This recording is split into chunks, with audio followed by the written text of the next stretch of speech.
I don't know about y'all, but I have struggled from time to time in life with being multi-gifted, multi-talented, trying to figure out what to do, when to do it, how to do it, where to do it, all the things. But today we're going to unpack that and we're going to get some keys. Y'all know I love keys because keys open doors, right?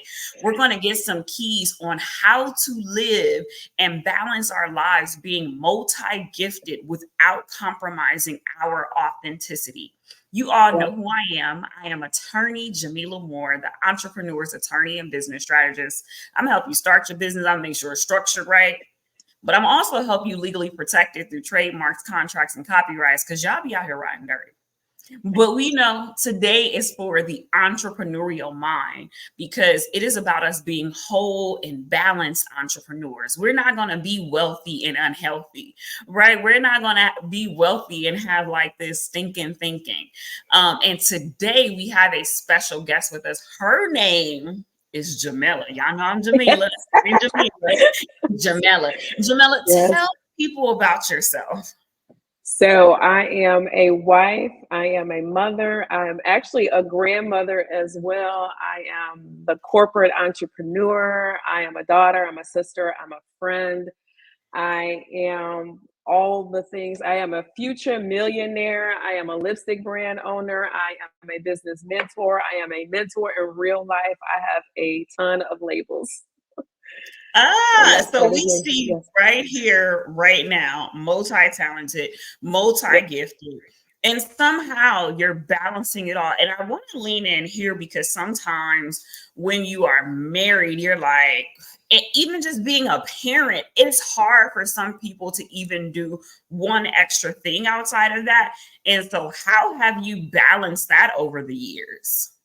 Craziness. So the one thing that I'll say, no, seriously though, sometimes it does feel crazy. But the one thing that I'll say about me is that I've learned to prioritize, right? So I've learned to put first things first. And if you and I are spending time together, then you have my full attention. So if I'm out to dinner with my friends or with my husband, I'm not on my phone. I don't do that. So I give whatever thing that I'm working on at that moment, I give it focused attention. And I really believe in that. Like, I don't believe in that you can multitask. I think that's a misnomer. I think you could be multi-talented, multi-gifted, but I don't think that you can do a lot of things at the same time and do them well. So whatever I'm working on at that particular moment, that's what I'm focusing on. No, that is really good because I used to be the queen of multitasking, and I'm a recovering recovering perfectionist, recovering overthinker, and a recovering multitasker. Like it was the thing for me. And I've always had to balance like all of the gifts and the talents. And now I'm at a place where, like you're saying, I'm learning to give that undivided attention. And really learning to be present. And being present, how has that helped you out in your life? So can I back up for just 1 second? So I think that we've learned to multitask or try multitasking by going to school, right? So I feel like university life, whether it was high school, grade school, whatever, because we have all of these subjects that we're trying to be very good at. And I feel like it's taught us, or it tried to teach us how to multitask, but it's almost like impossible sometimes, because you can do it to a certain extent, but to what degree? Like, are you burnt out? Is your family suffering? Have you gained a lot of weight because now you're not paying attention to your health?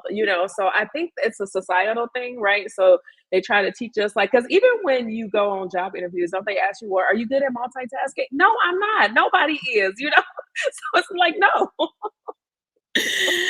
Listen, you just gave us a key because there's a myth to like multitasking. You think that you're doing everything well, but what you're saying is you're actually suffering in maybe 1 or 3 or however many categories because you won't focus. Exactly, exactly. So that's why I believe in focused attention. Like whatever I'm doing at the moment has my full attention. So I'm sorry. What was the other question? I went on a tangent. I'm sorry. No. It was a great tangent. And so you have the roles, you have your corporate job, but then Yep. you also are a business owner and had time to develop this beautiful lip brand. Yeah, I know y'all Yep. staring at her lips, right? Yeah. Because they just look amazing, right? Yes. How did you navigate actually walking this out? Because so many times I have entrepreneurs that I'm like, walking through starting their business and they're like, but I don't have enough Yeah. time, but I want to do all the things. But you seem to have figured it out. So I think you actually do have enough time. It's what you give your time to or your attention to, right? So we say that we don't have enough time to do things, but we'll binge watch whatever show is on TV or Netflix or whatever, or we're always out with the girlfriends, we're brunching, we're lunching, we're doing all the things. So, people say that they don't have time, but it's how you manage your time. It's how you order your day. So when I get up in the morning, I get up at 4 a.m. religiously. That's the thing that I do. The first thing that I do is I pray. Now I just bought me a treadmill so I can have it at home. And so I pray, I get on my treadmill, then I get ready for work. So I'm really, really kind of anal about managing my time. Like, how do I use my time? So when I'm at work, I'm excellent, right? I'm excellent at work. I'm being present. I'm doing all the things that work requires of me. But then when I get at home, I'm taking some of those skills that I learned at work, right? And I've learned to apply those skills to my business. So now I'm taking that free education, right? Because they require us to do free training training every year. So I'm taking all of that free education, all of the skills and all of the things that I'm learning at work, and then I'm applying them to my business. But I'll say this too, like as long as I can remember, I've always been a dreamer. So I've always because we live our life in images, right? So whatever you can see, you can have. But if you don't see it, you can't have it. So yeah, so ever since I was a little girl, I saw myself doing things. And so it's like everything that I do today with intention allows me to see and live the life that I want to live. So I think it's about focus time and time management, and I think those are sort of the things that people forget. What are your habits like? What are your routines like? I am a habit person. I get up every morning, I make my bed, and that's a small thing to some people, but that's a big thing in the grand scheme of things. If you got a disorganized space, you ain't accomplishing nothing, and that's just the bottom line. So yeah. Yeah, it's interesting that you talk about that because this year I knew I had to get to a greater level of discipline to be able to manage all the things that God would pour into my lap. And so I would look at everything as a blessing and not a burden. Yeah. And so that led to me deep diving into atomic habits. It led to me deep diving into the power of discipline because yesterday's discipline is not today's discipline. It's And you not. can take that and say, oh, well, I know how to do X, Y, and Z. That will not work at greater levels. And so you have to go in and retrain yourself, revise yourself, and transform yourself with those small things. It's so funny because I gave up coffee. Okay. I don't know And why you do that, but okay. that I caffeine and love that coffee. in Starbucks. So I gave up coffee and I hadn't had it in almost 3 months. And so I didn't get much sleep. And I was just like, you know what? I'm going to have some coffee today. It's going to be okay. And Yeah. I just celebrated the fact that I made a decision and made a change. And sometimes life will present circumstances where you cannot keep that commitment. But what it is really about is not continuing to miss out on the commitments that you have to yourself. So Right. we talk about building habits, but Yeah. sometimes when we make a misstep, we take it and use that as a thing that we do in our life and we continue on that path. No, Yeah. it's just an instance. And I'm going back to this no It's coffee world, right? yes. Yep. Um, and I think really leaning into the data of what makes you shift and what makes you tick. And Yeah. we're going down this road because like when you have gifts too, here's the thing, people are going to want to pull on you Oh my goodness. and pull you out of your priorities. So the regiment that she mentioned, the habits that you build really keep you grounded in what you can say yes to and what you can say no to.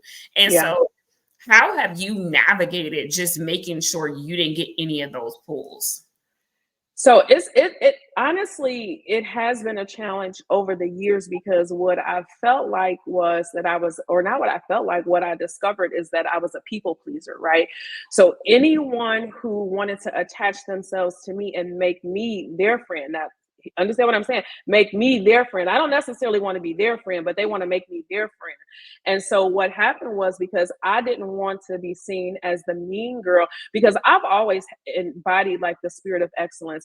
I see something, I'm going after it. I'm gonna get what I want, and I'm gonna live the life that I want to live. And that's just how I've always done it. And so I do try to live a very disciplined life and a life of excellence. And so when people see that, then they want to attach themselves to me. And I would say, okay, because I don't want to be seen like, oh, I think I'm better than people, because I've gotten that a lot, or she thinks she, whatever. And I was like, no, I'm not. You think that, but okay, and so what it took me down this path of people pleasing, but it didn't work out for me because the relationships ended up falling apart. People would make social media posts about me, and I'm like, wait a minute, we just talked. What you talking about? We ain't friends no more. you know kind of sort of that stuff. And I really don't get off into like gossip and things like that, because I'm so focused on what I'm trying to achieve and who I'm trying to affect. Like, I know that my life is not my own, and it's for someone else. And so I'm really trying to perfect that and walk that out. And so what I had to do was I had to get back in therapy. I had to talk through these things and figure out, like, why are you doing this? Why are you this way? And I started reading books on boundaries and things like that. And so I really just had to learn how to set boundaries in my life and say, you know what? I can't help everybody. No, I can't help you. I can't look over your business plan. I can't do that. And so what I've been really doing this year is like, Lord, send me my people, instead of me trying to pour into people that are not ready to be poured into, because that was a problem too. I'm like, Lord, send me my people. Send me the people that I'm supposed to help change their lives. I'm supposed to pour into, I'm supposed to affect. And so that's been working out a lot better for me, and I don't offer any more unsolicited advice, because that was a problem too. Because, like, if you see something, I'm a project manager on my job. And so I get down into the details, we have to. And so I notice a lot of things. And so when I see something in someone, I may make a recommendation. But people were getting offended, and I'm like, man, I'm just trying to make you better, but okay. So I've just learned to not give unsolicited advice and then set those boundaries. And then it's been good. No, that's really good because when we're talking about, being multi-gifted and not compromising your authenticity, you have to be aware of the spaces where you are safe to be authentic. And I think Yeah, sometimes we'll say like, oh, like I just can't be myself. No, you're not around safe spaces and safe people exactly. who can Yeah, handle, the glory that you carry, right? Who can handle all of the greatness that's on your life. And so as we are walking through these things, we have to be very careful and discerning. And I said this to one of my friends yesterday. I said, yes, we need discernment, but we need discernment of spirits too, to be oh, able for sure. to Yeah, recognize where is it that this person may have some type of flaw or character issue that we could, proactively look into and probably yeah, save ourselves some headaches. Because one of the things that I know for me that's important in relationships is people having a growth mindset. And yeah, so if they don't have a growth mindset, you don't get the authentic jam because yeah, you're going to end up judging her or feeling some type of yeah, insecurity around that. yeah. No, Like you, that is so real. That is so real. And I've experienced that too. Like, it's interesting that you say that, because you don't get to put yourself on full display because you're guarded now, right? Am I saying the right thing? Am I doing the right thing? Because, this person may be walking in a spirit of offense, or they may be walking in, a spirit of rejection. So now you have to make sure that I have to choose my words, very carefully, because I may say one little thing. And I'm going to give you an example. I had said something to someone and they went off the deep end, and I was just like, well, don't you want to be better? And it was like, and it wasn't even necessarily them. It was pointing out something like a grammatical error or whatever. But I was like, everything that you do out in the metaverse or whatever, that's a representation of you. So I'm just trying to let you know, hey, I see a mistake over here. Oh, don't get, and I was like, oh, okay, I'm sorry. Sorry about that, but yeah, you don't really get to put yourself out there fully because you have to be guarded because this other person may be offended. So that's a very good point. Yeah, Yeah. and I think about this thing where they say it's lonely at the top, and sometimes when you haven't started to reach your peak potential and operating your peak potential, you may misunderstand and mislabel topics and phrases like that. But the reality is, the more you grow, the more you optimize, the more you walk in your purpose and operating your gifts, that is the more that you have to be selective around the people that come into Yes. your life. And Yes. every conversation you have is an opportunity for somebody to plant a seed, right? And that Hmm. seed could be fruit bearing, or it could just bear a branch that's going to be broken. And so you have to be careful and you have to be selective, because that's the way you get to keep your authenticity and you get to keep your purity and your peace, you Yeah. know? Yeah. Yeah, that's true. I bought into the it's lonely at the top for just a little bit of my entrepreneur journey. But what I learned was I had not found my tribe at that particular stage of my life. So each stage requires a different, I guess, what I want to say, a different you. You know what I'm saying? So, like when you're just starting out, you may be this person, but as you continue to grow, and evolve into a different person. Maybe those friends or whoever don't fit at that level anymore. So now you're at this level. So I just find that at each level, I just have to find like a different tribe. So yeah. No, that's really good. You do. And you know, it makes Drake's song "No New Friends" not really true, Right, right? right. Yeah, And it's those networks that could be the one thing that could be the thing that unlocks the next level for you. yeah, And so yeah. it goes back to just being more selective and being more discerning with your gifts. And so throughout these years, you talked about how you've poured into yourself, how you've developed yourself. What makes you keep going for greater transformation to develop your gifts? Because I think it's Luke 12:32 that says, "It is your Father's good pleasure to give you the kingdom." So Mhm. I realize that anything that I can imagine or I can think about, there's more. There's always more. We only get a glimpse of what God has prepared for us, right? Because eyes have not seen, ears have not heard, and neither has it entered in the heart of man. So it's like, oh, okay, you want this 5,000 square foot house, you want this kind of car, you want to be able to do that. It's more. And then, too, I don't feel like I've reached that point of affecting every person that I can, right?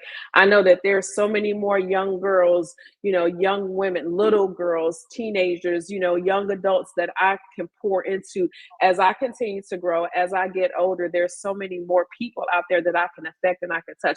I want to do everything. Like my thoughts are so grandiose, it's crazy, the things that I want to be able to do. And so that's the thing that just keeps me going because it's the image, right? It's the image that's doing it. It's the image that I see, like how I just kind of project, like, oh, I see myself doing this. So those are the things that keep me going.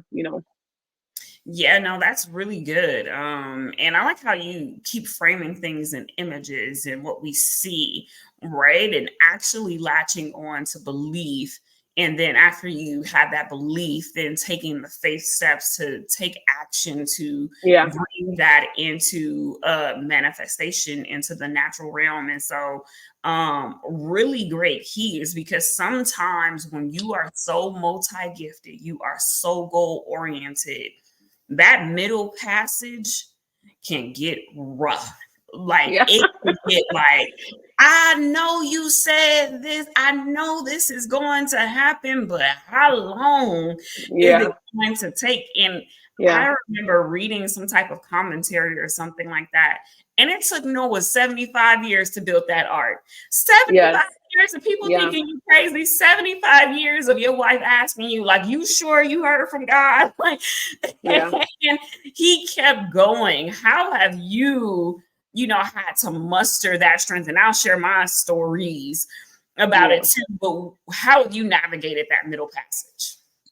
I want to say staying in my word, right? Because I don't want to give the impression that I don't go through things, because I do. I go through times where I struggle, and I say, well, Lord, I have been doing this. I've been doing all the things, right? The things that you know to do. But I know the word says that my thoughts are higher than your thoughts. My ways are higher than your ways.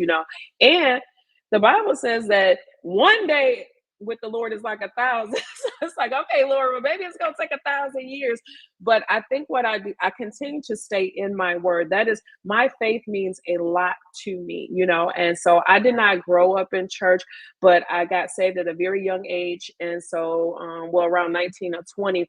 So I've just kind of been walking out this thing, and I know that God has more for me. I know that his promises are real. I guess I'll say that. I don't think that he is a man that he shall lie.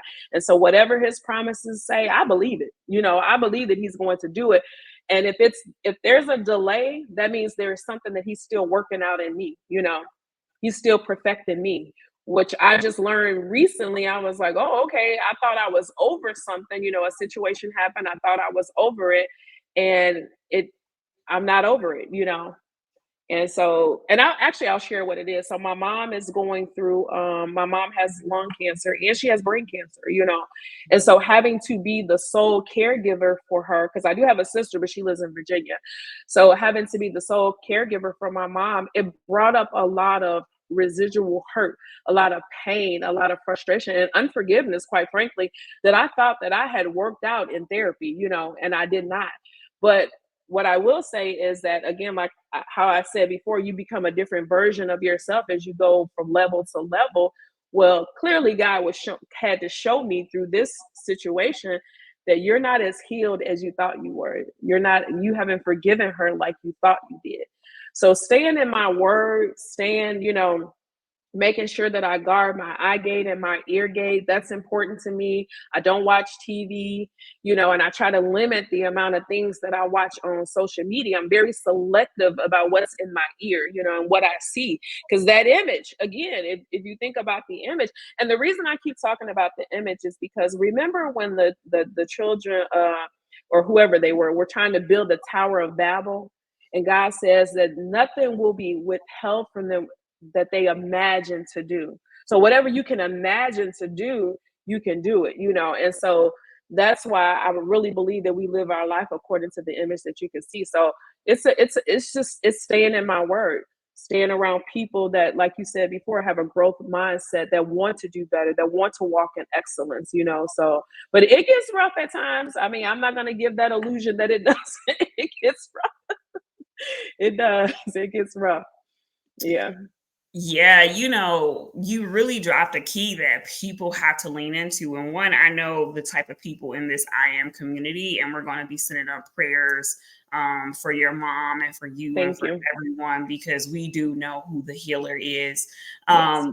It was somebody last night who told a testimony. It was like, when someone goes into hospice, that means they're not coming out. There they go. Right. Right. And so we serve a God where his ways are not our ways, Come and by on. stripes, come on, we Yes. are healed. And so we just thank God for the testimony now. Yes. And I'm all looking that forward to it too. God Yes. did.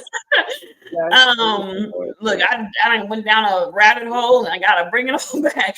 But like staying in your word, right? That's a moment where you have to go to God and stay in your word. I remember one of our pastors talked about how his mom had had a sudden stroke, and he told the doctors and all the naysayers to stay out of the room, and he went in that room every day with the word, the Mm-hmm. word, Mm-hmm. the Yep. word, with the word, because his word cannot return to him void. And Yes. sometimes I think that God is trying to build a new level of belief in us at times. Mm-hmm. And I say that because even in my own life, I was talking to someone, and it is of my opinion that Abraham really struggled to believe at times, Oh, right? for sure. Yes. It's Ishmael. However, there was that final time where God was like, does he really believe? And so Right. it caused me to say, well, who in the Bible like really believed? And I was like, it was that dang on Noah. Yeah. Because he like had to say, like, if he said it, then let me He start. took the assignment and he ran with it, right? Yeah. And so, like, I don't know how Noah was staying in his word and whatever it was he was doing, but amongst all of the people, he had to take himself and be set apart Yes. so that he could have and do the things that God had told him he was supposed to do. Yep. Right. And so just really living in the fact that when you are multi gifted, when you are multi talented, that means sometimes it is going to feel like a season of isolation, feel Absolutely. like a season of solitude, because not everybody can handle a word that was given just to you. Yeah, yeah, yeah. And that's, you know what, that's a very good point, because the one thing that I had to remember too is that the vision was given to me. So if no one else sees it, that's okay because it was given to me. But I did have to become comfortable with being isolated, right? So I'm gonna give you an example. So at work the other day, we were on a work call, and so eh, somewhere along the way, the group started talking about someone being on vacation and what their vacation was like or whatever. And I was just like, well, I just got a work question. Like, I don't really care about all of that, you know.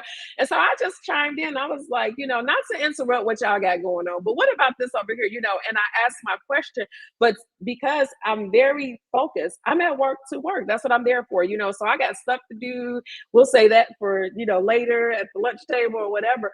So that's the thing. And even amongst my friends, like after church, well, what do you want to do? Well, if I got something to do, it's like I want to go do that. I want to go focus on my business. I know if I've already planned to work on something in my business, then I typically don't deviate from that. And I know you want to spend time with me, but we have to plan to spend time, you know. So that's one of the things that I've been able to do as well, is learn how to plan out my time. That goes back to my time management. But yeah, that's a very good point about the isolation. You just have to be comfortable with it, you know. Yep, yep, yep. Yeah. And, not take it to heart when people start to feel a type of way because they haven't got into that place and space of like, you Yeah. know, their that Yeah. heightened level of walking in their multi gifts. You mentioned something earlier that I kind of want to go back to about when you're multi gifted, multi talented, and really walking out your purpose. That comes with people labeling you. Yeah. And I know we all grow to a place where we can now like snatch off the label or just repel it. But how did you get to that process of being like, actually, that's not me? Actually, I don't receive that, you know? Yeah, yeah. I think it just took, again, I think I'm going to go back to the word. I think it's just discovering who I was in the word. What does the word have to say about me? You know, like I really try to use the word in a practical way, right? And apply it to my everyday life. So it was like whatever someone was saying about me, I'm like, no, because if you think about Daniel, where the Bible says that he was 10 times better. Well, he didn't get 10 times better by, capitulating to everyone and doing what everybody else wanted him to do. He got 10 times better because he focused on whatever his assignment was, whatever God told him to do at that particular time. And he was disciplined. I want to believe that he was disciplined and he had good habits. So it was just like, I just learned to find myself in the word. Well, what does the word have to say about me? And then also to look at whomever said whatever, through like kind of take off the rose colored glasses and see, well, who's saying this? Who is this person and what are you about? Because sometimes you get the people with low self-esteem, you get the people who don't really feel good about themselves, or people who have experienced rejection, abandonment, orphan spirits, all types of stuff, trying to say that you're this person. Well, how do you know? You don't even know me, so that was so like I had a person call me narcissistic, and I was just like, that is far from who I am, like. So I think you just have to keep, you have to, again, find yourself in the word, find out who you are. You just got to know who you are and whose you are. So whatever you're saying, that's not me. So that's your problem. And you got to figure that out and work that out with God. So that's what I've learned over time. Yeah, that's so good. And it's so strong. And I know it's helping somebody right now, because as you continue to grow, you have to revisit this, because somebody at some point may become stagnant. And we would hope that we could all grow at the same level. We could all move along at the same level, but it just doesn't happen that way. And how have you then been patient with people who are assigned to your life, but this may not be a season where they're growing? Yeah. Let me say something first, because you said you have to sometimes revisit that. You have to revisit it in a way too. So once you get to that different level, that different room. So maybe you're in the room. So like I'm a VP at work now, right? So what if I'm in the room with EDs and managing directors? Am I comfortable in that room? Like now, am I the person now saying, oh, you think you better than me? So I think you have to revisit yourself in that way too. Like when I'm saying, God, send me my people, I'm not talking about Joe Blow on the street. I'm talking about send me the people that I can glean from, that can pour, that downstream can pour into me, and I'm comfortable being in the room with them. So I think you also have to think about that as well. No, that was strong. That was really good. Yeah. Because like you do become that person, and you got to manage it. Right? Yes. And you have to take off the rose-colored glasses and then see what you don't say. And one person I think about all the time who there was a lot of chatter about their decisions was Oprah. And I'm like, we never got to that level where she was like the only one of her kind and figuring out and navigating it by herself. But we made judgments on what it was that she was doing. And so taking off that lens of judgment and putting on that lens of learning, and I like to say gathering low inference notes, just collecting the data, just collecting the facts, and not putting any sauce on it. Yeah. And we're making opinions based on the information that we have. When we don't have all of the information, we don't know why people make the choices and the decisions that they make. We only get a glimpse into her life. So we don't know the behind the scenes. So you don't know why she did what she did. So we like to make judgments based off of that too, so But go ahead. I'm going to say now to bring it back. That's what I was going to say. Go ahead. No. So bringing it back to the people who it just may not be their season of growth. It could be like circumstances, but we know they're assigned to our lives. We know their heart, their character is on point. However, we're at a different level of growth. How have you managed navigating that? So what I've learned is that I cannot want it for you more than you want it for you, right? I can be your cheerleader. I can be the person that pours into your empty cup, but you got to be ready to receive, right? So is your lid on? Now I can't, I'm trying to pour, but your lid is on and I can't get through, what's going on. And so that's the one thing that I had to learn. And so I'm going to give you a very good example. So I have some mentees, some young ladies that I mentor. And so, I was trying to use them for a case study on one of my I write digital books, my digital products. So I was trying to use them as a case study. And so, it was every week, it was like, oh, well, because it's two of them. Oh, we're going to do it. Oh, I need to put a little bit more thought, or this got this, or this got that. So what I've learned to is make sure that I compartmentalize my relationships, right? So either I'm going to be your mentor, just personal in life, or I'm gonna be your business mentor. So it just depends on, the relationship, where we are. So if we're gonna be friends, we're gonna be friends. We're not gonna be business partners, because that didn't work out either. So I've just kind of learned to compartmentalize and then just kind of really meet people where they are. Some people are just not ready, and I have to be okay with that, because now I'm projecting, right? So actually now I'm being self-righteous. Oh, because my way is better. Oh, you ain't ready? What's wrong with you? So that's the thing that I had to learn too. Like, okay, everybody is not at the level that you're at. And that's okay, because you're not at somebody else's level. So just learn to live on your level and where you at. And then when they're ready, they'll rise up, right? They'll rise up to the occasion.